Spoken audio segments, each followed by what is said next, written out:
cosa è? Sento la macchina l'ha rovinato. Sono stati minuti di panico quelli vissuti in via Circonvallazione Est tra Vedelago e Castelfranco, dove per sfuggire alla pioggia battente alcuni automobilisti hanno cercato riparo sotto la copertura del distributore Eni, non sapendo che di lì a poco le forti raffiche di vento avrebbero fatto il resto, facendo volare in aria i pannelli fotovoltaici posti in sommità e danneggiando la struttura stessa. Detriti sono caduti anche sulle auto, come racconta il gestore. Quando sono arrivato ho trovato il disastro.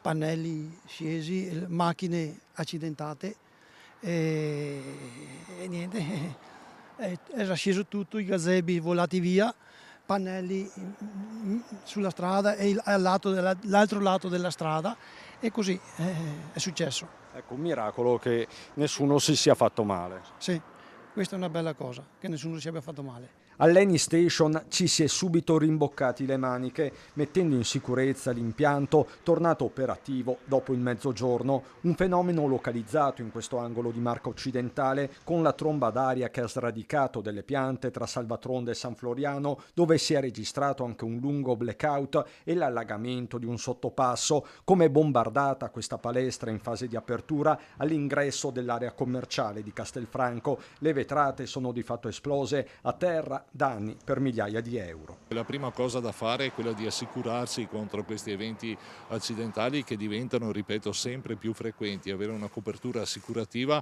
aiuta a limitare i danni che si patiscono. Qui è durato poco più di un quarto d'ora, tutto sommato la fascia è stata abbastanza circoscritta, ma non è sempre così. Intanto lo stesso Marcon valuterà l'attivazione dello stato di emergenza, anche se la priorità ora sembra il verde pubblico, troppe le tragedie sfiorate in questa estate. Specialmente nell'ambito della caduta alberi, questo sollecita anche le pubbliche amministrazioni nei vari censimenti che stanno facendo per cercare insomma di censire il patrimonio arboreo di ogni singolo territorio, perché bisogna in qualche modo cercare di prevenire anche questi fenomeni che via via diventano sempre più frequenti.